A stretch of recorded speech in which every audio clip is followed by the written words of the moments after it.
Baik, Bu Asmi akan share soal bimbel yang kelima. Sudah nampak anak-anak?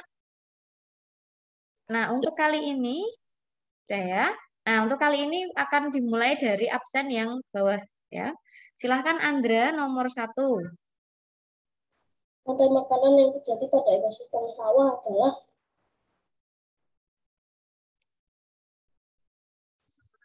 Nah, kira-kira hewan yang ada di sawah yang mana? yang A. Yang paling mungkin? Apakah yang A? Coba dianalisis dulu, dicek. Yang makan memakannya cocok ya.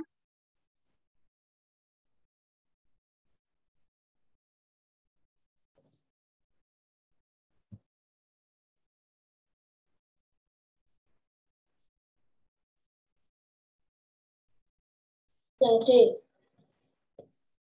Oke, yang D. Kenapa nggak jadi yang A? Yang A jadinya salah. Ular Kenapa? kan nggak makan belalang. Oke, ini salahnya. Kalau yang B, Ular salahnya. kan ular nggak makan ulat. Oke, salah ya ini ya. Yang C,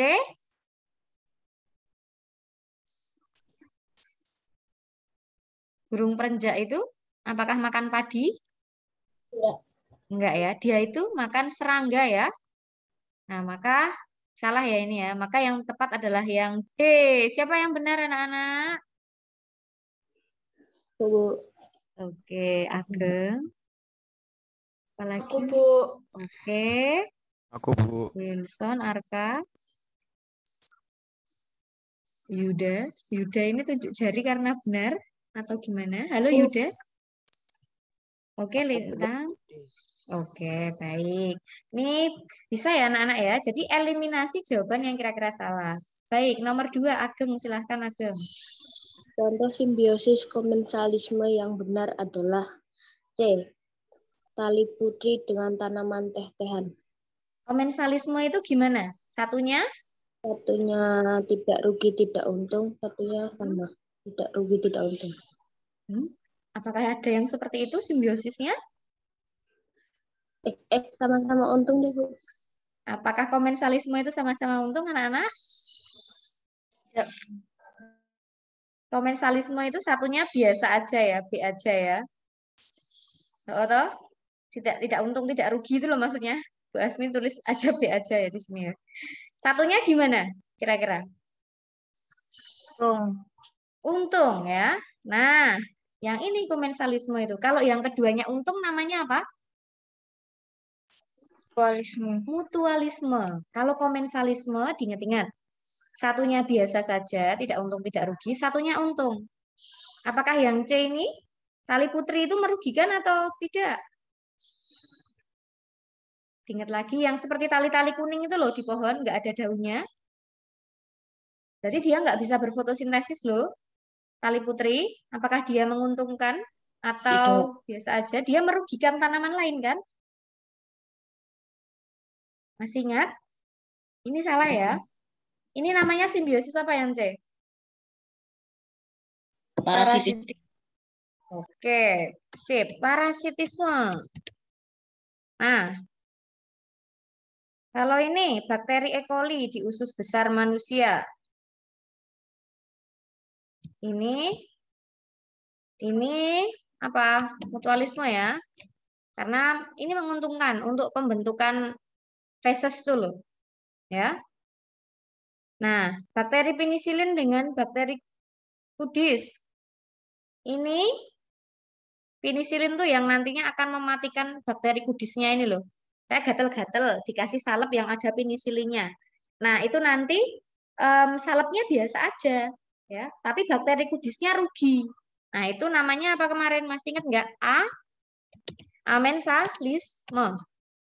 Nah, maka jawabannya adalah yang B ya, anak-anak ya.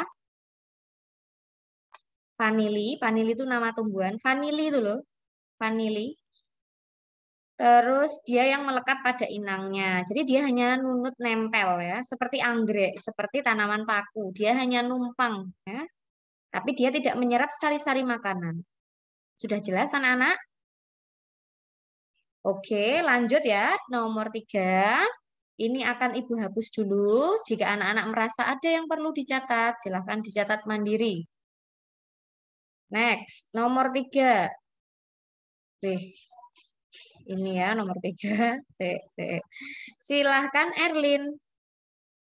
Tujuan pelestarian pohon cendana di Nusa Tenggara Timur adalah untuk sebagai pohon perindang. Apakah cendana itu sebagai pohon perindang? Cendana itu manfaatnya untuk apa? Perindang itu tuh maksudnya supaya teduh gitu loh, peneduh. Perindang tuh peneduh. Apakah cendana itu untuk pohon perindang? Coba anak-anak. Tidak, Bu. Yang apa kira-kira Untuk manfaat pohon parfum. cendana? Nah, untuk mencukupi bahan baku parfum ya, ini tuh adalah pohon yang kayunya tuh harum. Kadang dibuat untuk rosario itu lah anak-anak. Rosario yang em, apa jenis bulat-bulatnya itu tuh wangi. Nah, mungkin di antara kalian ada yang punya juga ya. Nah, itu tuh dari kayu cendana. Jadi baunya harum. Nah, itu bisa digunakan untuk bahan baku parfum ya. Ingat-ingat manfaat pohon cendana untuk bahan baku parfum ya. Tahu gitu kemarin tak jadiin itu ya soal yang adaptasi ya.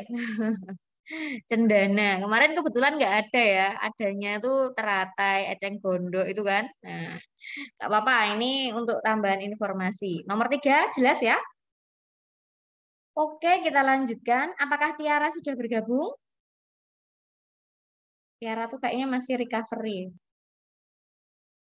Oke, lanjut aja. Rara ya. Ini soalnya. Makhluk hidup yang menempati organisme pada nomor 1 dan 2 adalah D. Apa? Diturunin, Bu, nggak kelihatan. Oh iya. Burung dan katak.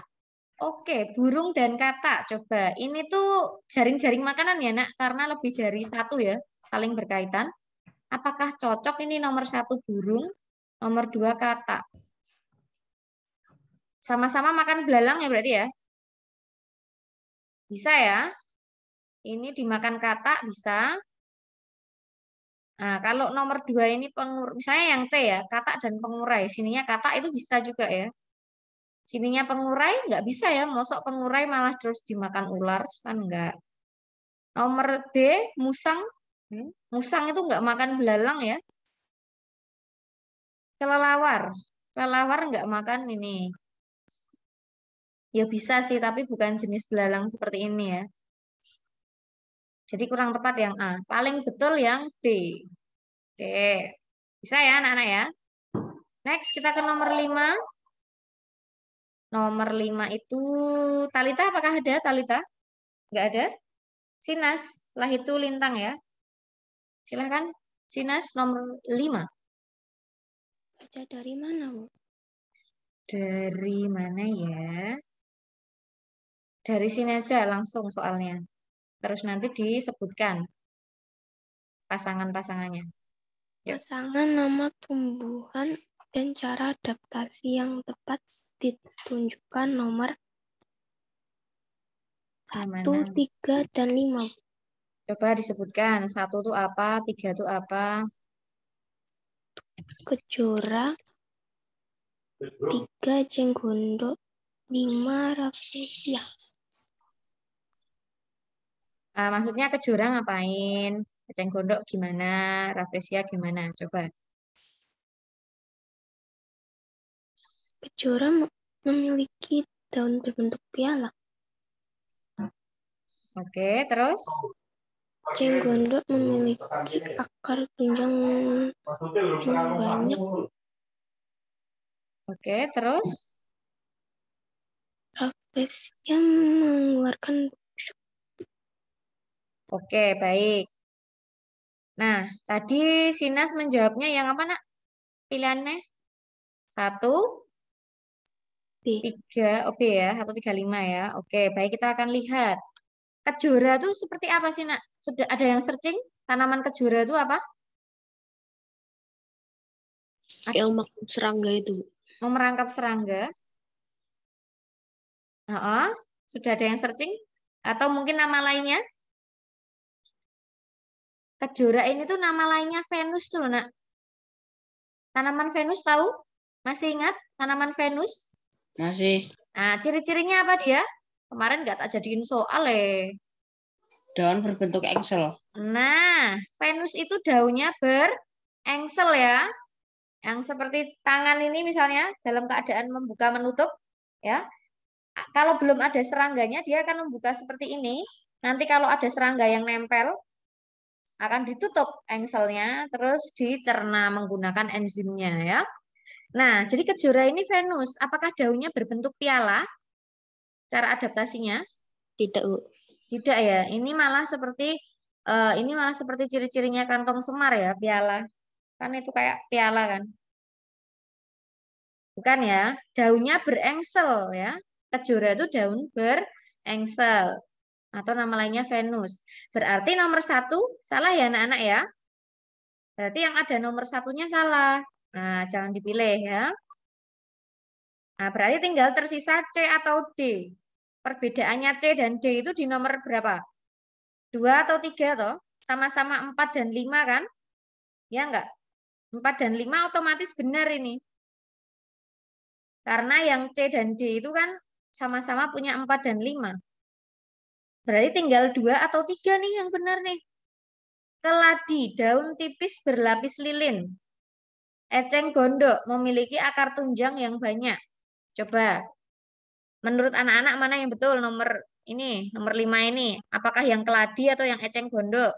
Penjelasannya. Keladi, Bu. Keladi.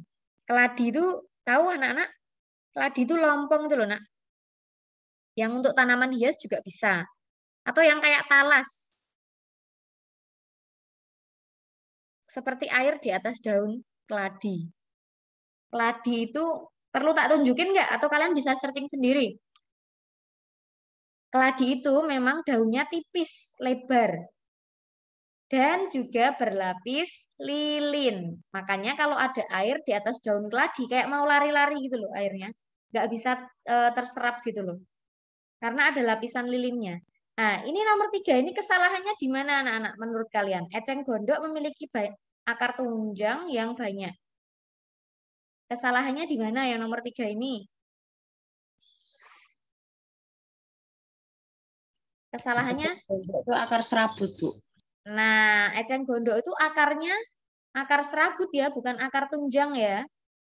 Nah, ini tuh kesalahannya di sini ya, maka jangan dipilih. Nah, kemarin ada toh yang memberikan penjelasan tentang eceng gondok pas kemarin PTMT, eceng gondok itu kan akar serabutnya banyak untuk membantu apa? Keseimbangan di air, ya. Bukan akar tunjang, tapi akar serabut. Maka untuk nomor 5 ini jawabannya adalah C, 2, 4, 5. Keladi, daun tipis berlapis lilin. Teratai, memiliki lapisan pembersih pada daun. Dan nomor 5, Rafflesia mengeluarkan bau busuk. Kemarin ada ya, untuk apa mengeluarkan bau busuk? Untuk menarik perhatian. Ya, untuk menarik perhatian serangga. Agar membantu apa? Penyerbukan. Ya. Jelas anak-anak nomor 5 perlu diulang atau ada yang mau ditanyakan? Atau lanjut? Ayo jawab. Lanjut. Oke, mantap. Nah, harus aktif. Ayo. Ini Ibu hapus ya. Sekarang kita lanjut ke nomor 6. Silahkan. Selanjutnya Lintang ya. Hewan yang memiliki adaptasi sama dengan cicak ditunjukkan nomor B, 1, 4, dan 5. Apa aja itu? Landak semut, bunglon, kadal. Oke. Yang sama dengan cicak. Landak semut. Memiliki lidah panjang. Oke, lidahnya panjang ya. Ini tuh kayak pemakan semut gitu loh. Makanya dia punya lidah yang panjang untuk membelit semut-semut itu supaya nempel di lidahnya terus dimakan ya. Terus 4, bunglon. Sama ya. Memiliki apa? Lidah yang panjang dan lengket untuk makan serangga. Lalu kadal. Sama juga ya. Atau dia juga apa namanya? Bisa memutuskan ekornya juga sih kalau persamaan yang lainnya ya. Kalau misalnya ular dan kelelawar ini kurang pas ya, jauh berbeda ya nak ya. Maka yang ada nomor 2 dan 3-nya ini pasti salah ya. Oke, jawabannya yang tepat adalah B. Betul sekali tadi ya. Jelas anak-anak nomor 6? Oke, kita lanjut nomor 7. Silahkan. Puput ya?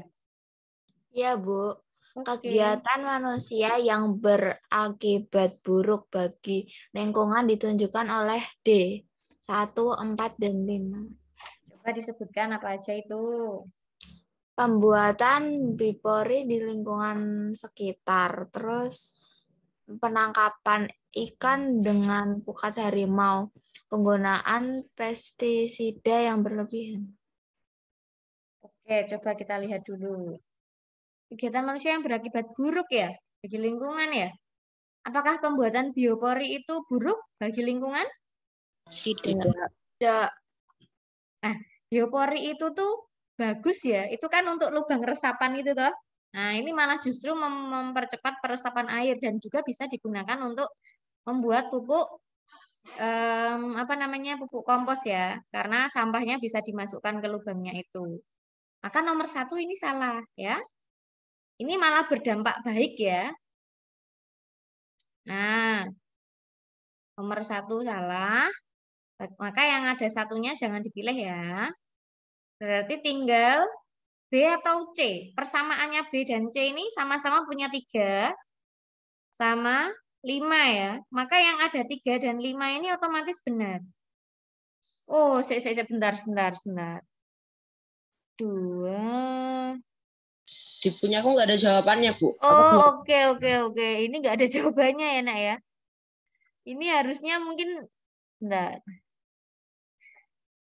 Oke. Ini nggak ada jawabannya ya, nak ya. Berakibat buruk. Bentar. 4 itu 3 dan 5. Penanaman kan, ya oke. Karena ini kayaknya nggak ada jawabannya. Kita bikin jawaban sendiri aja ya. Daripada sesat nanti. Oke? Gitu aja ya, nak ya. Sesuai pertanyaannya saja. Kegiatan manusia yang berakibat buruk. Oke. Mana yang memberikan akibat buruk untuk lingkungan? Maaf ya, ini error ya. Maaf ya, Puput dan teman-teman. Oke, kita pilih saja. Mana yang berakibat buruk? Nomor 1, buruk atau baik? Baik. Baik. Nah, maka ini jangan dipilih. Penebangan hutan secara liar berakibat buruk? Buruk, Bu. Ya. Penanaman kembali lahan yang gundul? Buruk atau Baik. enggak? Baik ya ini ya. Penangkapan ikan dengan pukat harimau? Buruk. Buruk. Penggunaan pestisida yang berlebihan? Buruk. Buruk. Nah, berarti harusnya jawabannya apa? 2, 4, 5. 5 ya. Bikin aja jawaban E ya. Kamu tulis aja. E titik 2, 4, 5 ya. Ditulis sendiri. 2, 4, 5-nya ditulis sendiri. Jadi ini bisa kamu gunain untuk belajar ya. Maaf ini sesat soalnya. Oke. Kalau biopori itu bagus. Penanaman kembali lahannya itu bagus ya. Oke, nomor 7 jelas. Ibu hapus boleh? Lanjut. Oke. Kita ke nomor 8. Mikael ya? Ya, Bu. Oke, silahkan Mikael. Dalam suatu lahan persawahan terdapat komponen rantai makanan padi, tikus, elang, dan ular. Jika dalam ekosistem tersebut datang sekelompok burung hantu, Biota alba, kemungkinan perubahan yang akan terjadi pada ekosistem tersebut adalah C, Bu. Dibacakan. Coba. Populasi tikus menurun sehingga hasil padi meningkat. Oke, ini anak-anak kalau langsung mengira-ngira gitu bisa nggak? Atau harus digambarkan dulu? Ini bisa. Seperti yang dulu Bu Asmi contohkan itu ya, dibikin dulu rantai makanannya. Urutannya yang pertama apa produsennya? Produsennya apa, Nak? Hah? Padi. Padi. Terus dimakan Tikus. tikus. Terus tikus dimakan Elang. elang. Elang, langsung elang kok. Lah ularnya dia. Hah? Burung. Oh, ini ada burung hantunya ya. Tikusnya dimakan burung hantu. Oh, burhan. Burung hantu. Terus burung hantu dimakan ular gitu. Oh, ini tuh nganu ya. Bentar. Bisa dibentuk jaring-jaring makanan juga sih sebenarnya. Burung hantu bisa juga dimakan ular. Ularnya bisa dimakan elang. Nah, seperti ini. Ya kan? Populasi tikus menurun sehingga padi menurun. Wah, kalau tikusnya sedikit, padinya berkembang ya malah nih, anak ya. Maka yang A salah ya. Yang B, tikus meningkat, padi menurun. Bisa juga ya. Populasi tikus meningkat, hasil padi menurun, bisa juga ya, Nak ya? Bisa nggak? Yang B. Tidak, Bu. Kan dimakan burung hantu. Tikusnya. Oh iya. Populasi tikus meningkat. Oh, maksudnya populasi tikusnya ini nggak bisa meningkat ya, Nak ya? Karena ada burung hantu. Ada juga ular. Berarti ini Bu Asmi salah membuat apa namanya? Ini tuh jaring-jaring makanan ya harusnya ya. Jadi kayak tikus itu bisa dimakan ular sama dimakan burung hantu ya. Jadi pemangsanya tikus tuh ada dua ya, Nak ya. Ya kan? Tikusnya bisa dimakan ular ya sama burung hantu. Nah, maka tikusnya semakin sedikit ya pasti otomatis ya. Tidak mungkin tikusnya meningkat ya, Nak ya. Makanya anak-anak pernah lihat nggak di daerah-daerah tertentu tuh ada rumah burung hantu di sawah-sawah. Pernah lihat?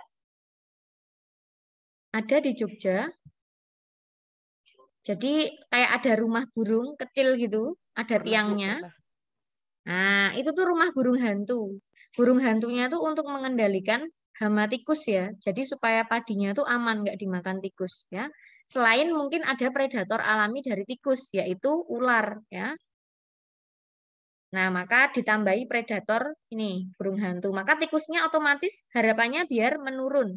Tikusnya tidak mungkin meningkat. Nah, berarti betul sekali jawabannya yang C, tikusnya pasti menurun. Dan apabila tikusnya menurun, padinya otomatis meningkat. C ya. Anak-anak jelas belum nomor 8? Jelas. Oke ya, jadi predator tikusnya ini ada dua, yaitu ular dan burung hantu. Sehingga tikusnya menjadi sedikit. Next, kita ke nomor 9. Nomor 9 ini berarti siapa ini? Nah. Ajeng ya. Ajeng, terus Angel, terus Selin urutannya. Iya, Ya. Bu. Oke. Fungsi bagian yang ditunjuk huruf X adalah C. Alat keseimbangan saat melompat. Oke, betul sekali. Ini apa sih bagian X ini? Ekornya. Oh, betul sekali. Ekornya besar, panjang ya. Ini untuk membantu keseimbangan. Karena ini hewan apa sih? Tupai, Bu. Tupai. Nah, tupai itu kan suka melompat-lompat di antara dahan-dahan pepohonan ya. Kalau dia nggak imbang, ya dia akan terjatuh saat melompat. Maka ini sangat membantu kehidupannya ya.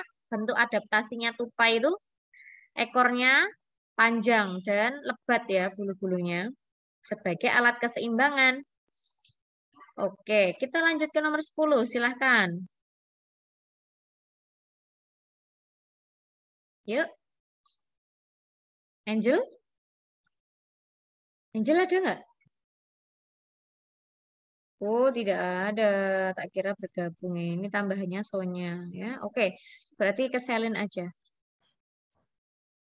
Tahapan daur hidup belalang yang tepat adalah D.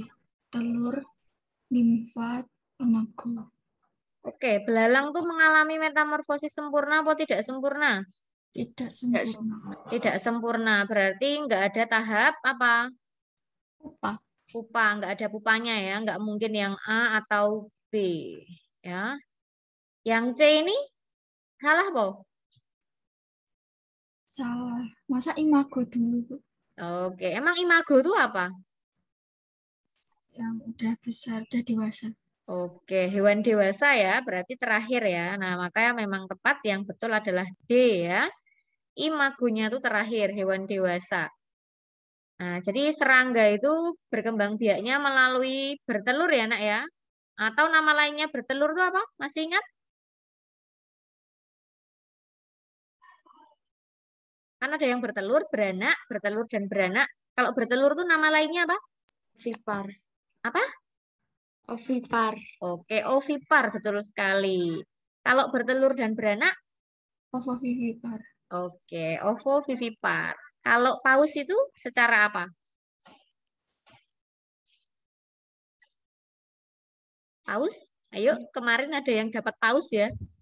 Poklong. Ya, paus itu vivipar, beranak ya. Paus itu mamalia laut yang berkembang biak secara vivipar. Termasuk dugong juga ya, dugong dan lumba-lumba ya. Oke, next. Kita ke nomor 11. Tora nggak ada ya, Tora? Berarti Bella ini.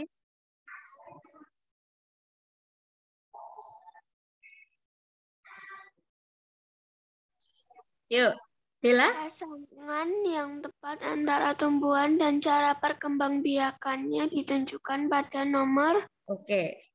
Kamu udah ada jawabannya? Bella? Atau mau kita cek ini? Halo, Bella? Mana yang tepat?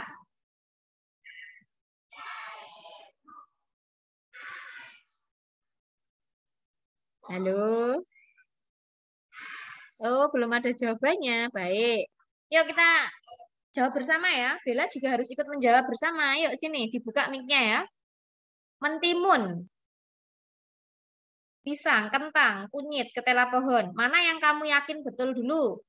Oh, ini tuh pisang dengan tunas batang, kentang umbi akar, kunyit akar tinggal, ketela pohon biji, mentimun geragi.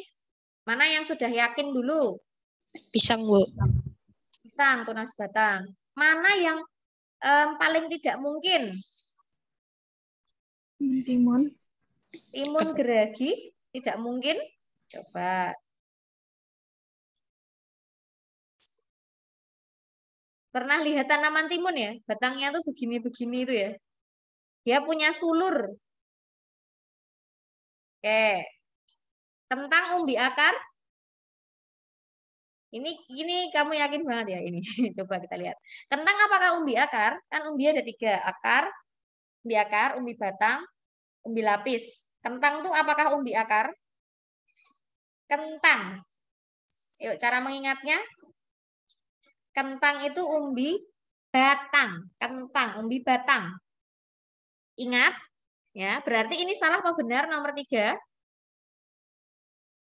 Salah.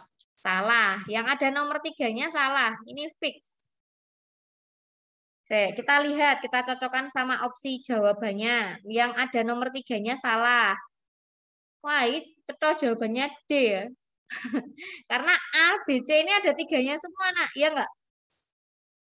Ya toh? 2, 4, 5 ini jawabannya ya. 2, 4, 5. 2, 4, 5. Ketela pohon. Ketela pohon itu singkong anak-anak. Tahu? Telo gitu. Ngerti? Tahu. Ya, itu selain bisa menggunakan stek ya, stek itu vegetatif buatannya. Kan biasa kalau batangnya dipotong, tanam. Itu secara vegetatif buatan. Tapi dia juga bisa secara generatif ya. Perkembangbiakan tumbuhan secara generatif itu menggunakan biji Jadi mangga itu selain bisa dicangkok, dia juga bisa berkembang biak secara generatif dengan biji. Nah, nomor 5 ini betul ya anak-anak ya. Jadi ketela pohon itu bisa ada bijinya yang bisa ditanam. Tapi ini jarang ya. Orang menanam ketela pohon menggunakan biji itu jarang karena lama. Lebih cepat kalau di stek, potong batang, tanam. Nanti lebih cepat. Nah, tapi dia bisa menggunakan biji ya. Nah, mentimun ini menggunakan biji juga ya, Nak ya, nggak secara geragi ya. Ini tuh bukan geragi. Jadi kalau geragi itu dia itu batangnya tumbuh ya ke atas tanah, lalu nanti ketika ada tanah, dia itu bisa tumbuh akar di sini. Bisa jadi tumbuhan baru ya. Ada akarnya di sini ya. Nah, di sini juga yang nempel ke tanah dia bisa jadi tumbuhan baru ya. Itu geragi. Misalnya stroberi itu loh. Nah, jadi mentimun ini meskipun batangnya menjalar di atas tanah, tapi dia tidak akan tumbuh akar dan menjadi individu baru di situ. Enggak bisa ya, dia hanya berupa sulur ya. Maka yang nomor 1 salah. Oke, ini jawabannya adalah 2, 4, 5.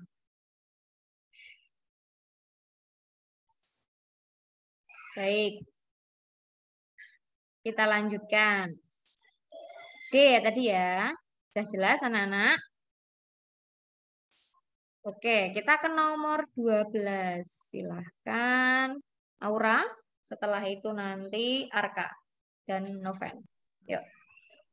Manusia dalam proses perkembangannya memiliki ciri-ciri tertentu yang sesuai pada tahapannya. Berikut merupakan ciri-ciri pada anak perempuan yang mengalami masa puber adalah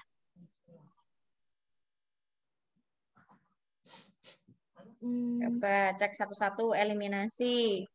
Mana yang nggak mungkin? yang A, Bu. Oke, baik. Kenapa bukan yang B? Salahnya yang mana B? Yang tumbuh jagon itu kan perempuan enggak itu sama yang mimpi basah. Oke, ini laki-laki ya. Dada membidang ini juga laki-laki. Yang C salahnya di mana?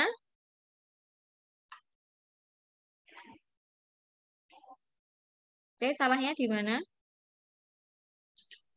Yang itu tuh dada bidang itu. Oh, dada membidang salah ya. Ini laki-laki. Yang D salahnya?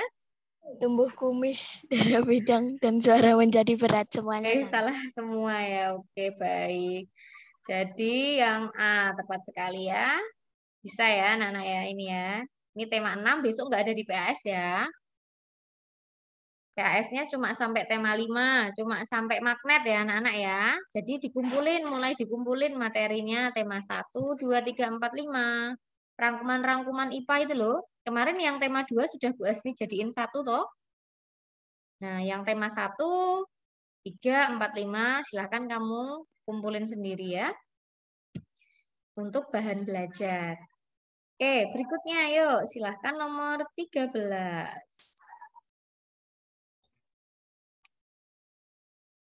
Perhatikan gambar. Mekanisme yang terjadi pada nomor 8, 10, dan 5 adalah A. Bilik kanan memompa darah miskin oksigen ke paru-paru, kemudian darah kaya oksigen mengalir ke serambi kiri. Oke, baik. Kita akan lihat ya. Tadi, darah miskin oksigen itu maksudnya gimana? Oksigennya sedikit atau banyak? Sedikit, Bu. Oke, sedikit. Berarti ini yang darah bersih apa kotor maksudnya? Darah miskin oksigen itu darah bersih atau kotor? Kotor ya. Oke. Nomor 8 ini gambar apa sih, Nak? Bilik kanan, Bu. Oke, bilik kanan ya. Yang di bawah tuh bilik, yang atas namanya serambi. Ya. Bilik kanan itu, nah namanya bilik itu kan tugasnya memompa ya. Memompa darah yang, nah karena kanan, maka dia yang kotor, darah yang kotor ya. Memompa darah miskin oksigen, ya, ke mana? Ke paru-paru. Nah, ini A dan B mirip ya, sama ya yang ini ya. Kemudian, lah ini perbedaannya. Yang 10 dulu. 10 ini tuh bagian apa namanya? Paru-parunya ya, Nak ya. Ditukar ya tadi ya. Nah, selanjutnya setelah ditukar tadinya yang kotor, ditukar yang bersih. Ya. Lewat nomor 2, darah bersih. Terus nomor 5 ini apa namanya? Bagian apa nomor 5 ini? Serambi kiri. Serambi kiri. Nah, serambi itu tugasnya untuk menerima ya. Menerima darah. Nah, karena yang kiri, maka darah yang bagaimana? Yang kaya oksigen atau yang miskin oksigen? Yang kiri itu. Kayak oksigen. Ya, kayak oksigen, darah yang bersih ya. Nah, maka tepat jawabannya adalah yang A ya. Serambi kiri itu menerima darah yang kayak oksigen, yang darah bersih. Oke. Diingat-ingat lagi ya. Oke, kita lanjutkan. Sekarang nomor 14. Silahkan Noven ya. Ya.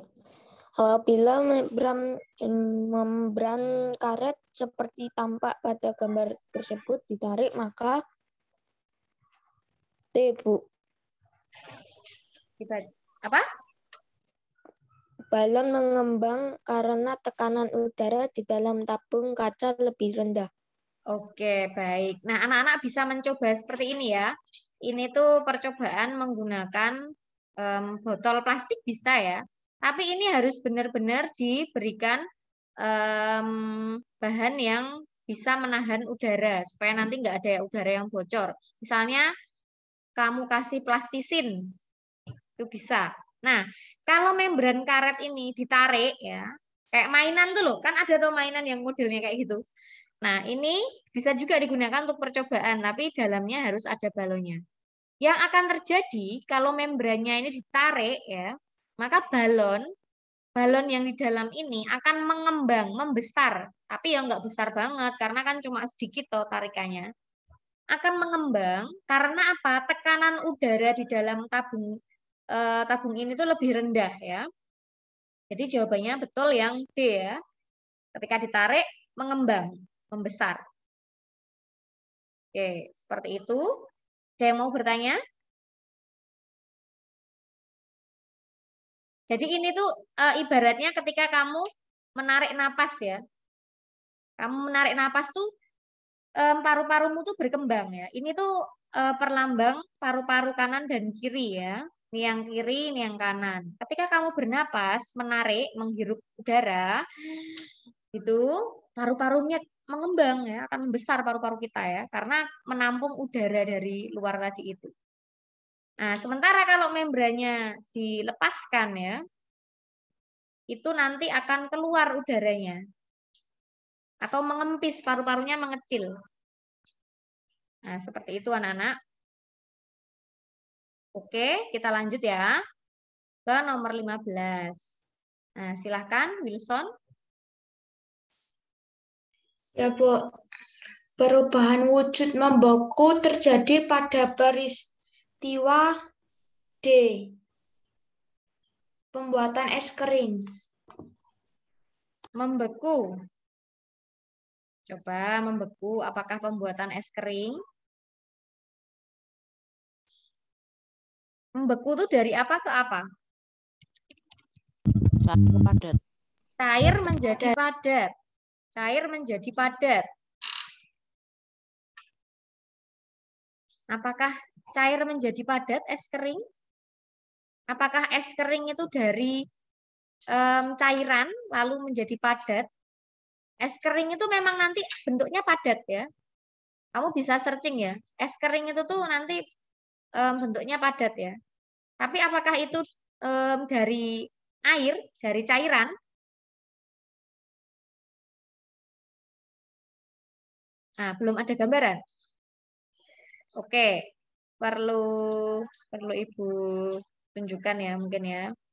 Jadi es kering itu tuh dari karbon dioksida, itu kan gas ya. Kemudian diberikan tekanan ya. Akhirnya nanti akan bisa membentuk padatan yang berupa es kering. Kayak yang itu loh. Untuk apa namanya? Kalau ada pemadam kebakaran. Nah, kan ada tabungnya itu. Nah, itu tuh berupa es kering. Dari gas nanti menjadi padatan-padatan. Jadi itu bukan membeku ya, Nak ya. Karena itu dari gas menjadi padat, ya. Kira-kira apa itu kalau dari gas menjadi padat tuh? Mengkristal. Mengkristal. Nah, maka bukan yang D ya, bukan pembuatan es kering ya, Nak ya. Kira-kira yang apa nih? Yang dari cairan terus jadi padat, membeku. A, Bu. A. Yang A itu sebentar. Terbentuknya bunga es di lemari pendingin itu kan bukan membeku. Itu dari udara yang dingin loh. Ini mengkristal anak-anak. Kan udah pernah tak contohkan loh. Terbentuknya Bu. salju ya. Yang apa? C. C. Ya, yang C agar-agar menjadi lebih padat ya. Agar-agar kan tadinya cair toh. Nek kamu masak agar-agar itu loh, tadinya kan cairan loh itu. Nanti kalau sudah didiamkan, didinginkan ya, itu akan menjadi padat. Nah, itu membeku ya. Jadi cair menjadi padat. Nah, jadi untuk nomor 15 ini yang C ya, Nak ya. Bukan A ataupun D. Yang A ini diingat-ingat ini mengkristal, yang D ini juga sama ya. Oke, jelas? Kalau yang B kira-kira apa? Kamper di almari lama-kelamaan habis. Menyublim, betul sekali ya. Oke, ini sederhana ya, membeku di dalam keseharian kita ya, saat memasak agar-agar, tadinya cair, menjadi padat, itu membeku. Oke, lanjut ke nomor 16. Kinan ya. Ya, Bu. Yuk. Zaki menyalakan lilin di atas kue ulang tahunnya. Lilin tersebut berkurang panjangnya dan di atas kue ulang tahunnya terdapat sisa lilin yang menempel. Perubahan wujud benda yang terjadi pada peristiwa tersebut adalah B. Lilin menguap, kemudian mencair dan sisa bakarannya membeku. Oke, sebentar. Nomor 16 ya. Apakah lilinnya menguap? Maksudnya apakah menguap dulu ya itu ya? Lilinnya kan dibakar. Kalau lilin dibakar apakah menguap dulu? Mencair dulu deh kayaknya. Mencair dulu ya dia ya. Mencair dulu. Terus dia menjadi apa setelah mencair tuh? Kalau kamu lihat secara sekilas. Menjadi padat kan dia setelah itu? Ya enggak? Dia mencair dulu kan? Terus akhirnya menjadi padat kan dia? Iya, Bu. Nah, kok bisa dari cair menjadi padat? Tadinya ada cair-cairannya kayak gitu, terus kok bisa menjadi padat atau beku? Karena dia mengalami apa? Coba kamu pilih yang nomor 21. Bukan menguap dulu, tapi dia lebih ke mencair dulu. Kira-kira yang A atau yang D? Mencair dulu. Terus berarti yang A atau yang D, Nak? A, Bu, kayaknya. Yang A, mencair, lalu menguap, terus menjadi beku atau padat ya. Ya, yang tepat adalah yang A ya. Jadi ketika dibakar itu mencair. Karena kena panas langsung mencair. Nah, sebelum dia menjadi padat atau beku, nah itu tuh ada, dia membuang, apa namanya, uap-uapnya itu ya. Maka dia menguap ya, sebelum membeku itu. Jadi yang A ya, Nak ya. Jadi bukan yang D. Ini yang D ini kan mengembun. Jadi di situ tidak terjadi proses pengembunan ya. Yang lebih tepat yang A. Lilin mencair kemudian menguap dan sisa pembakarannya membeku. Oke, nomor 16 seperti itu. Kita lanjut nomor 17. Oke, Yuda. Pemasangan kaca pada bingkai jendela dibuat agak regang bertujuan untuk A. Menjaga keamanan agar kaca tidak pecah saat menyusut pada suhu dingin. Oke. Apakah menyusut? Dia menyusut atau memuai kira-kira? Apa, Nak? Memuai. Memuai ya. Jadi kalau panas itu kacanya akan memuai. Dia ikut panas gitu loh, Nak. Misalnya kaca di jendela rumahmu itu tuh langsung terkena sinar matahari gitu ya. Nah, itu tuh nanti secara nggak langsung kalau kamu coba ya, kalau kamu pegang, itu akan panas gitu ya. Hangat lah ya. Nah, karena memuai, maka mana nih yang B atau yang C kira-kira? Memberi ruang muai.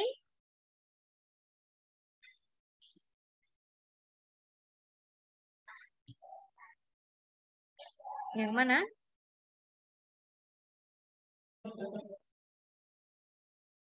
Yang B ya, Nak ya.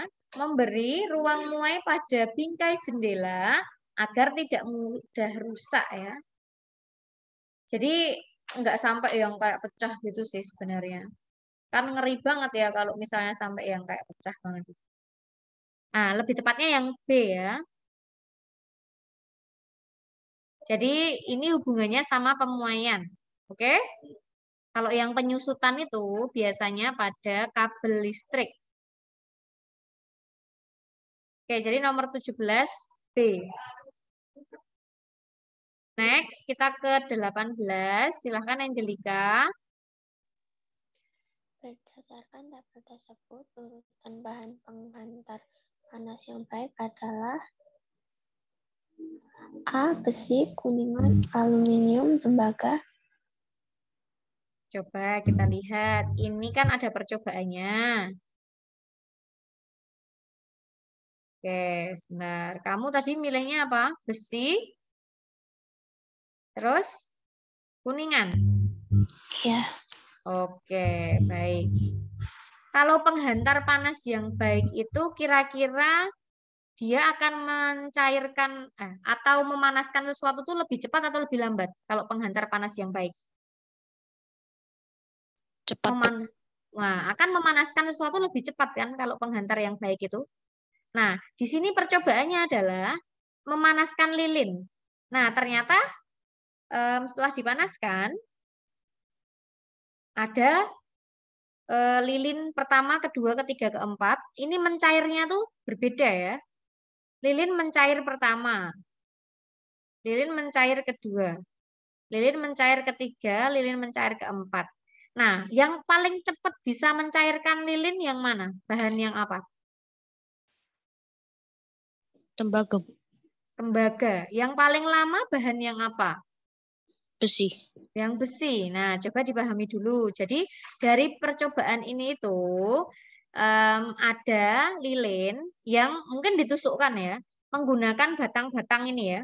Besi, tembaga, kuningan, aluminium.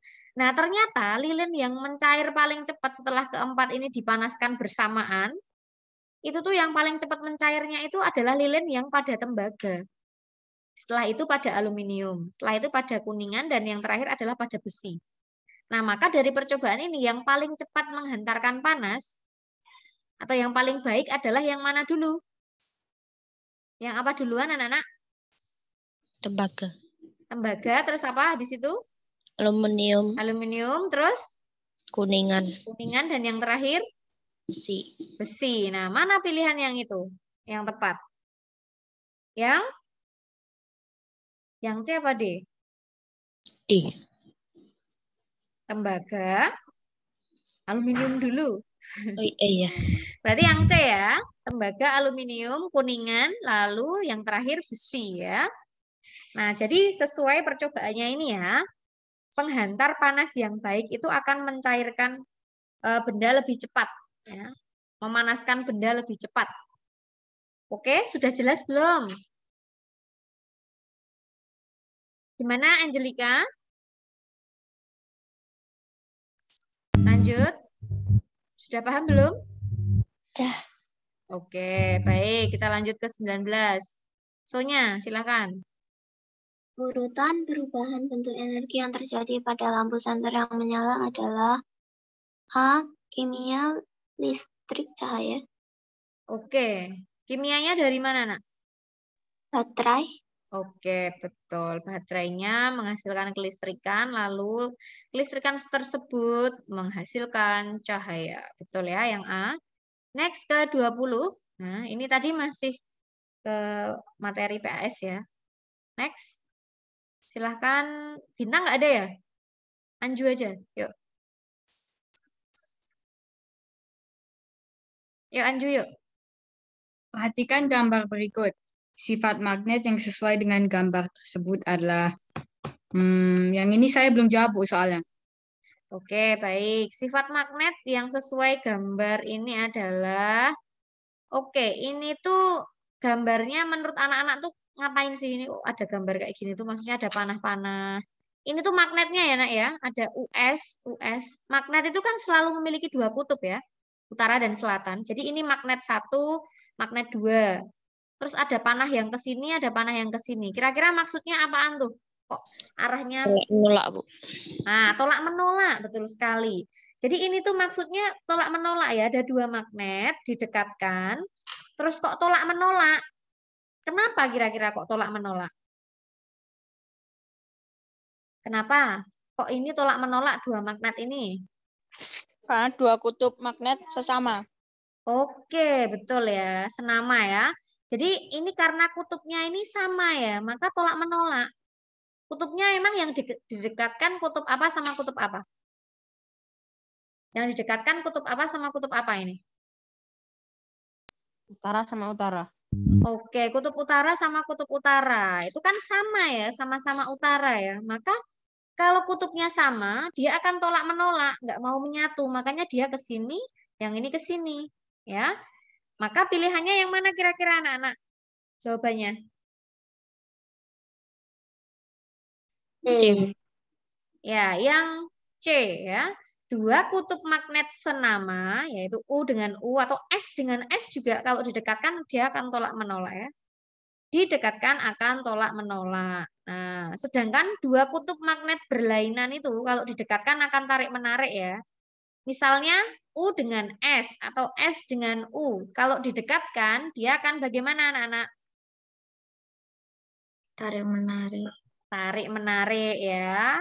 Kutub magnet yang berlainan atau berlawanan kalau didekatkan akan tarik menarik ya.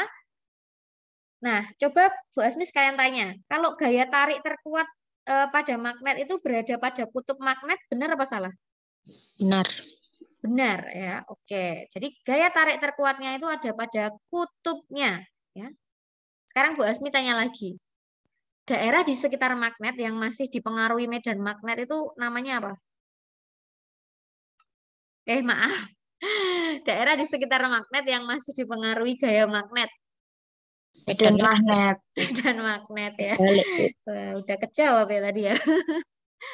Oke, jadi di sekitar magnet itu tuh masih ada gaya magnetnya ya. Nggak hanya di kutubnya ya, di sekitarnya tuh masih. Nah, itu namanya medan magnet. Tapi memang yang paling kuat itu di kutub-kutubnya, di ujung-ujungnya ini ya. Magnet dapat menarik benda-benda tertentu ya, benar ya. Benda yang terbuat dari apa, Nak? Masih ingat nggak? Dari apa? Magnetik. Dari benda magnetik. Nah, contohnya apa benda magnetik? Logam. Besi. Nah, logam itu macam-macam ya. Bisa emas itu ya logam loh. Tapi dia nggak bisa ditarik magnet ya. Nah, misalnya tadi besi, ya, nikel itu bisa ya. Baja itu juga bisa. Tapi kalau emas, aluminium itu tidak bisa ya, Nak ya. Kamu punya magnet, coba didekatkan ke peralatan dapur yang terbuat dari aluminium misalnya. Nah, itu nggak bisa menempel ya. Atau punya misalnya mungkin perhiasan emas. Coba kamu dekatkan dengan magnet. Nah, nanti tidak tertarik ya, magnetnya nggak minat ya. Nggak minat sama emas-emasan kayak gitu ya. Dia sukanya nempel sama besi, baja, nikel kayak gitu. Itu terus magnet itu juga dapat menembus benda ya, Nak ya. Sudah pernah kita praktekkan ya, kita coba ya waktu PTMT yang dulu itu. Ada magnet terus dilapisi dengan kertas, di atas kertasnya itu ada peniti misalnya, atau paperclip, atau paku, nah itu ternyata bisa ditarik ya, bisa nembus kertasnya magnetnya. Itu. Oke, next. Kita sambil mengingat pokoknya ini materi semester 1. Selanjutnya silahkan Ara. Ya, Bu. Rangkaian listrik pada gambar, jika saklar 1 dibuka dan saklar 2 ditutup, maka saklar 1 diapain? Dibuka. Saklar 2 ditutup. Sambung ke ya, ditutup ya. Apakah yang terjadi? Sini, pokoknya biar bisa menyala tuh harus terhubung dari positif sampai ke negatif. Nggak boleh ada hambatan. Oke? Apa yang terjadi menurutmu, Ara? yang saklar 2 itu kan ditutup tuh, Bu. Saklar satunya buka ini. Buka kayak gini. Jadinya yang lampu yang padam mungkin mana atau yang nyala? Yang padam yang padam yang 3, Bu. Lampu 3 padam. Padam tuh mati loh. Lampu 3 apakah mati? Bisakah? Saya mau lewat sini boleh. Sampai ke kutub. Oh, sampai nyala yo ini yo. Nyala, Nak. Itu, Bu. Yang lampu 1 padam. Nah, lampu 1 padam. Coba kita cek. Coba lewat yang sini. Boleh dari ini ya, atau boleh dari sini juga bisa. Kita lihat, lewatkan lampu 1. Harus ke kutub negatif. Oh, tidak bisa. Nah, maka memang lampu 1 padam ya, Nak ya. Kalau lampu 2 gimana? Coba dicek. Apakah lampu 2 juga padam? Lewat sini. Lampu 2. Kalau dia lewat sini, dia juga akan padam. Apakah ada jalan lain untuk menuju kutub negatif bagi lampu 2? Ada. Lewat sini ya? Iya. Oh ya, lewat percabangan yang ini. Oh, jalannya lancar. Nah, ternyata bisa sampai ke negatif ya. Maka lampu 2 bisa menyala. Yang padam hanya lampu 1. Ya, coba lampu 1 padam. Mana yang lampu 1 padam? Yang apa jawabannya ini? B. Yang B, lampu L1 padam, L2 dan 3 menyala. Ya, ini diingat-ingat. Intinya, kalau saklarnya tertutup dan bisa dilewati dari positif ke negatif, pasti lampunya yang berada di jalur itu dia akan nyala. Tapi kalau saklarnya terbuka, pasti lampu yang melewati jalur itu akan mati ya, akan padam. Ini diingat-ingat ya, Nak. Ini materi PAS juga sih. Oke, kita lanjutkan. Ke 23. Silahkan, Widya.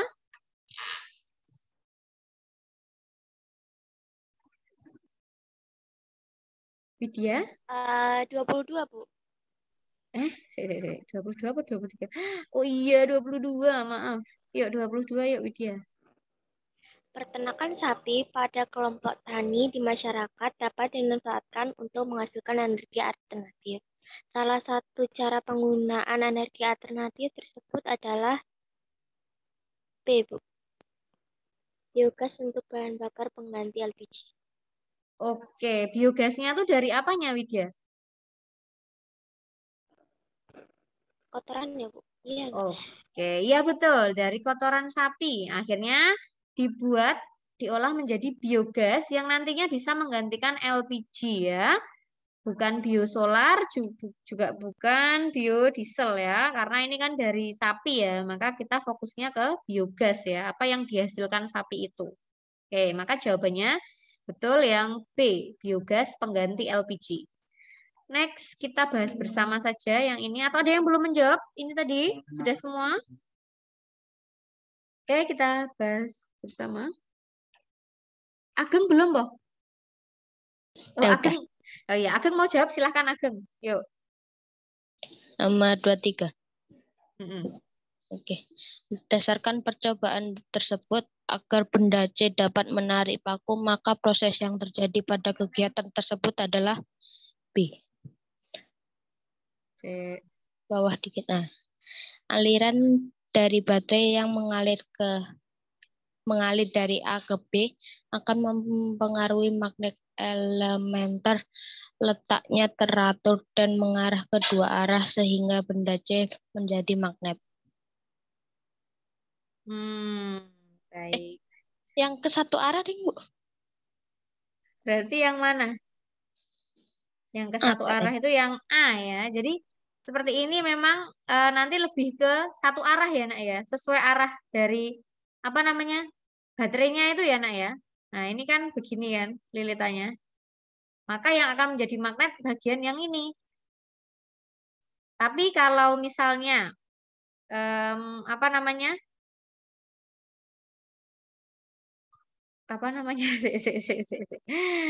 akan dibuat yang C yang bisa menarik magnet, maka yang aliran dari baterai yang mengalir dari A ke B ini akan memengaruhi magnet elementernya yang letaknya teratur dan mengarah ke satu arah ya. Jadi nanti benda C bisa menjadi magnet ya.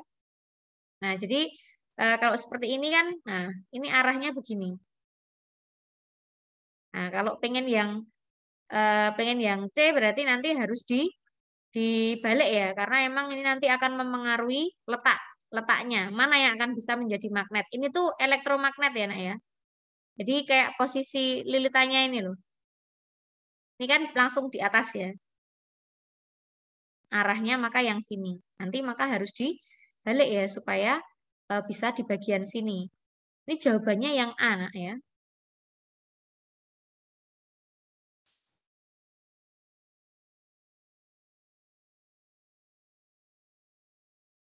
Jadi tidak bisa dua arah ya, tapi hanya satu arah.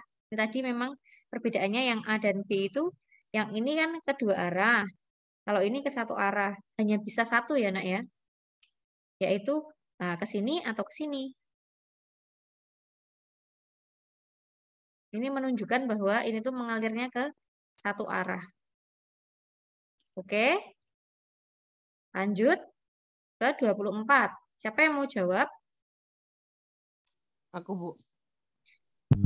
Kinan ya? Oke, Kinan. Sip. Silahkan.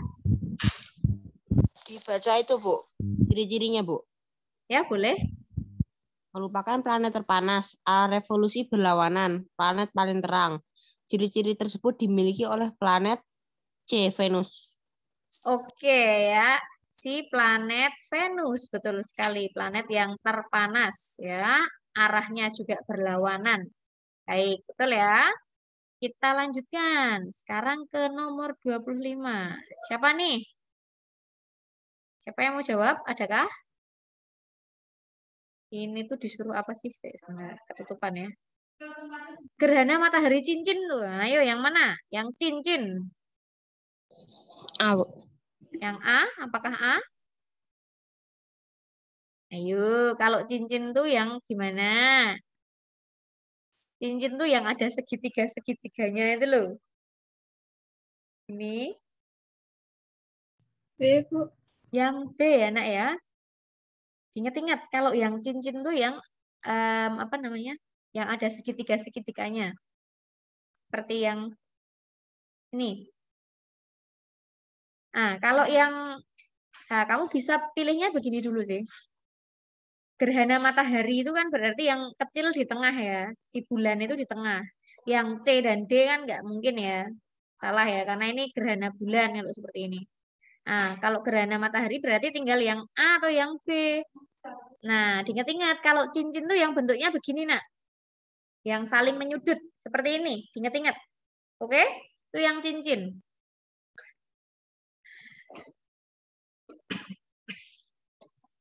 Kalau yang ini nanti, ini gerhana matahari juga, tapi ini bukan cincin. Nah, ini berarti total ya kalau di bagian sini. Kalau yang sini,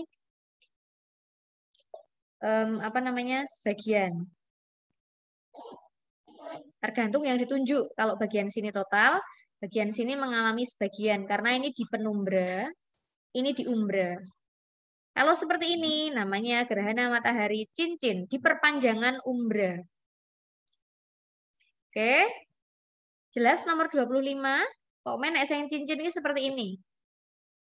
Ini hanya dimiliki oleh gerhana matahari yang cincin tuh. Oke, next. Kita ke 26. Ada yang mau jawab?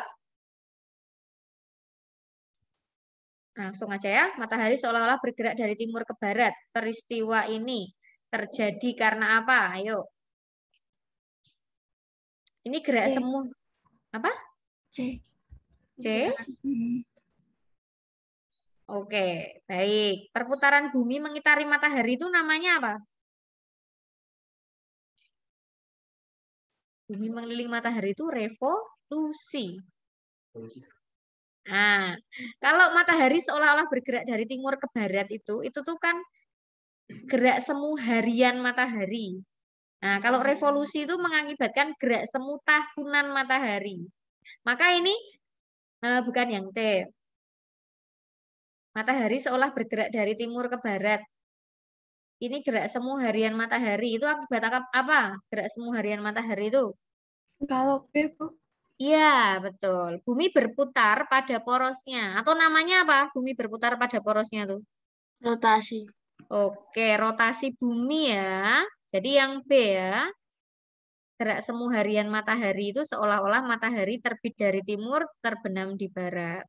Itu karena bumi berputar pada porosnya atau rotasi bumi. D.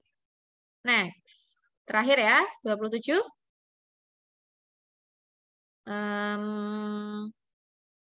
Tak naikkan dulu. Coba dibacakan. Lintang. Pada tahapan daur air tersebut, jika pada wilayah X5 berubah menjadi wilayah perumahan dan kawasan industri, maka kemungkinan yang terjadi bagi kelangsungan makhluk hidup adalah C. Terjadinya kerusakan ekosistem.